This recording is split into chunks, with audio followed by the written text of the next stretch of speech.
Le processus de modernisation des infrastructures de transport du pays a deux axes fondamentaux, l'autoroute Est-Ouest et la rocade des hauts plateaux. Ces deux voies sont complémentées avec la réalisation de pénétrantes entre le littoral et les deux grandes autoroutes transversales. L'étude de liaison autoroutière Annaba, limite de la wilaya de Guelma sur 30 km, est encadrée dans ce grand plan directeur et servira à l'amélioration de la communication de la vaste aire économique et industrielle d'Annaba avec l'intérieur et le reste du pays. Les caractéristiques géométriques de la nouvelle autoroute répondent à celles d'une voie de première catégorie, munie d'une double chaussée de 2 voies par sens, élargissable à 3 voies par le terre-plein central. Le tracé a été conçu pour garantir le plus haut degré de sécurité et le confort optimal pour les usagers. Il s'agit d'une voie rapide ségrégée avec accès restreint, destinée au trafic de moyens et grands parcours. La connexion avec le reste du réseau routier est réalisée au moyen d'échangeurs dénivelés qui permettent de réaliser tous les mouvements de façon sûre.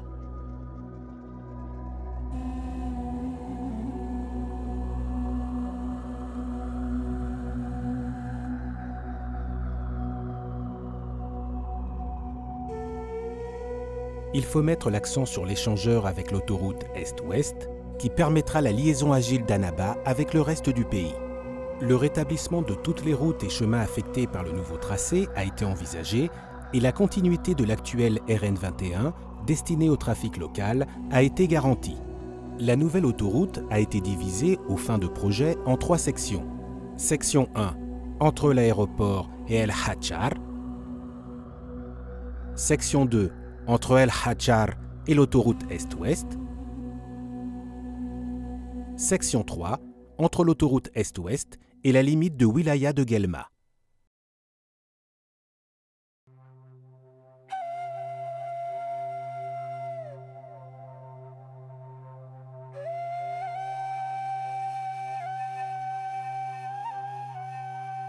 La section 1 a pour but de connecter de façon directe l'aéroport d'Annaba au moyen de l'échangeur de la RN44 avec la nouvelle liaison autoroutière dans la zone d'El Hadjar.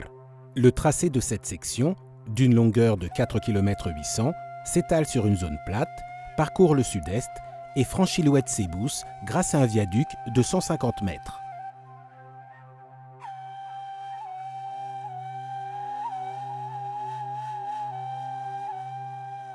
Le tracé est complété avec le dédoublement et l'amélioration de la route reliant la RN44 à Sidi Salem sur le littoral.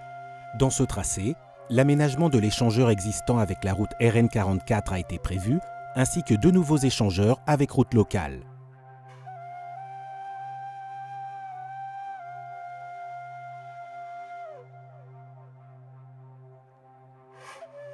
La liaison entre la section 1 et la section 2 sera réalisée à travers la route RN16 qui dispose actuellement d'une section d'autoroute avec 2 chaussées séparées.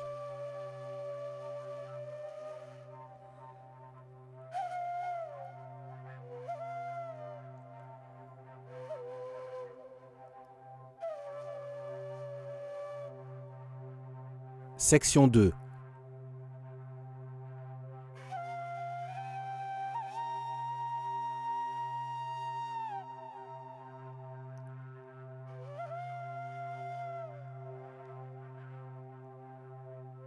Le tracé de la section 2, qui débute dans l'échangeur situé au sud d'El Hadjar, passe en parallèle à la RN21 entre cette ville et l'autoroute Est-Ouest.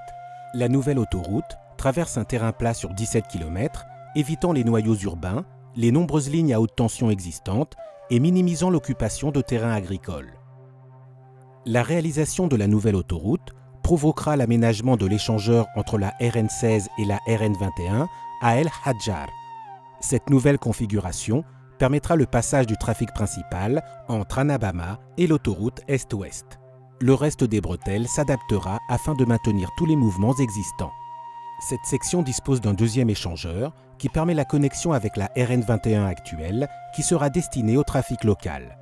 L'échangeur avec l'autoroute Est-Ouest permettra de se connecter avec cette infrastructure à travers l'échangeur déjà prévu. En outre, on donne l'accès à la RN84 et le rétablissement de la RN21. Section 3.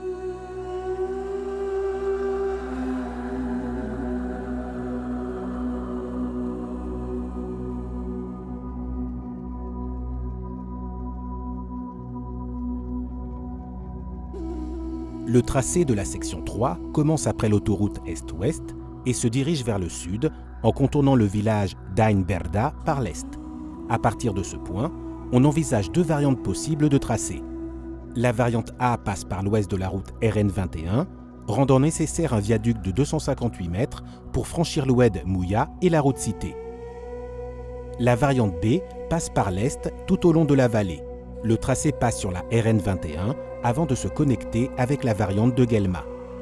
Finalement, la nouvelle autoroute se raccorde avec le projet de dédoublement de la RN 21 dans la limite de la wilaya de Guelma, ce qui permettra la continuité de cette voie vers l'intérieur.